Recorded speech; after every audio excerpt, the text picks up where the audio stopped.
তৃতীয়বারের মতো চ্যাম্পিয়ন্স ট্রফির সেরা ভারত। টুর্নামেন্টটা টিম ইন্ডিয়া শুরু করেছিল ফেভারিটের তকমা গায়ে জড়িয়ে। 2023 বিশ্বকাপের ফাইনালেও তারা ফেভারিট ছিল, অস্ট্রেলিয়ার সাথে পেরে ওঠেনি। নিজেদের মাঠে 1,30,000 দর্শকের সামনে তাদের মন ভেঙেছিল। ওই জ্বালা কিছুটা হলেও এবার জুড়াবে।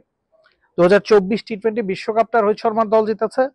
আরো একবার রোহিত আইসিসির বৈশ্বিক ইভেন্টের ট্রফি এনে দিল টিম ইন্ডিয়াকে। তৃতীয়বারের মতো চ্যাম্পিয়ন্স ট্রফির শিরোপা নিয়ে দুবাই থেকে বাড়ি ফিরছে মেন ইন ব্লুরা। ওই যে দুবাই বলছিলাম, দুবাইটাই সবচেয়ে বেশি আলোচিত হচ্ছে এই টুর্নামেন্টের শুরু থেকে শেষ পর্যন্ত। কারণ ভারত ওই একই ভেন্যুতে খেলেছে, একই স্ট্র্যাটেজি প্রতি ম্যাচে ফলো করেছে এবং সেটা সফল বাস্তবায়ন তারা মাঠে ঘটিয়েছে। 4 স্পিনার আজকেও খেলেছে, 4 স্পিনারের 4 জনই ভালো বোলিং করেছেন। নিউজিল্যান্ডের হয়ে 4 জন স্পিনার পারফর্ম করেছেন।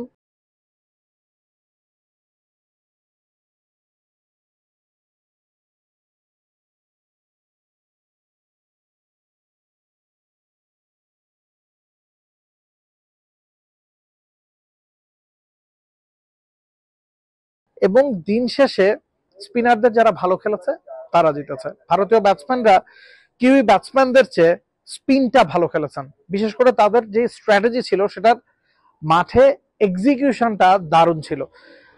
নিউজিল্যান্ডের প্রথম 10 ওভারে 69 রান তুলেছে, তবে বোর্ডে তারা জমা করতে পেরেছে 251।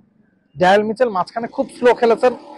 100-র ওপর বল খেলে তিনি তার ক্যারিয়ারের সবচেয়ে বেশি বল ফেস করে 50 করেছেন, সেটাও 91 বলে।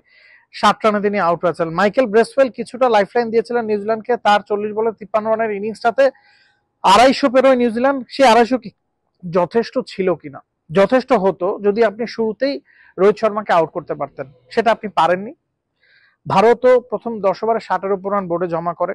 রোহিত শর্মা 70-এর উপর একটা ইনিংস খেলেছেন এবং রোহিত শর্মার ইনিংসটাই টোনটা সেট করে দিয়েছে। 20 ওভার শেষেও ভারতের রান 100-র উপরে ছিল। রান রেটটা সবসময় ভারতের কন্ট্রোলে ছিল। শুধুমাত্র শেষ দিকে গিয়ে যখন 6 ওভার 7 ওভার বাকি, তখনই শুধুমাত্র রান রেটটা 6-এর উপরে উঠেছে। তো ওই সময় তাদের হাতে 5টা-6টা উইকেট ছিল। তো ম্যাচটা শেষ পর্যন্ত গিয়েছে। 1 ওভার বাকি থাকতে ভারত ম্যাচ জিতেছে। তবে 252 রান টার্গেট তাড়া করতে নেমে রোহিত শর্মার পাওয়ার প্লে ব্যাটিংটাই ভারতকে ম্যাচ জিতিয়ে দিয়েছে। ভারতের কন্ট্রোলে বাকি সময়ের জন্য ম্যাচটা নিয়ে এসেছে। কিউই পেসাররা ডিসঅ্যাপয়েন্টিং ছিলেন। ম্যাট হেনরিকে নিউজিল্যান্ড মিস করেছে, তার জায়গায় যিনি খেলেছেন নাথান স্মিথ 2 ওভারে 22 রান দিয়েছেন। হেনরি থাকলে হয়তো গল্পটা অন্যরকম হতে পারত।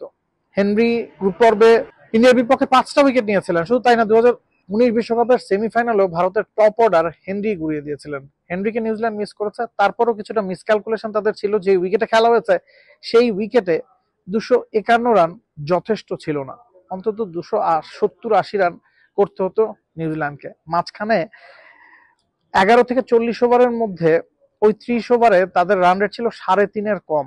ওই জায়গায় নিউজিল্যান্ড আসলে ম্যাচটা হেরে গিয়েছে। Credit goes to team India, যে ফেভারিট হিসেবে খেলতে নেমে তারা ট্রফিটা নিয়েই বাড়ি ফিরছে। Nabil Kaiser, T Sports.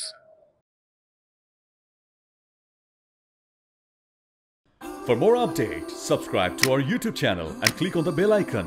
Follow us on Facebook and Instagram. Download T-Sports app to enjoy exciting games and highlights. Visit tsports.com.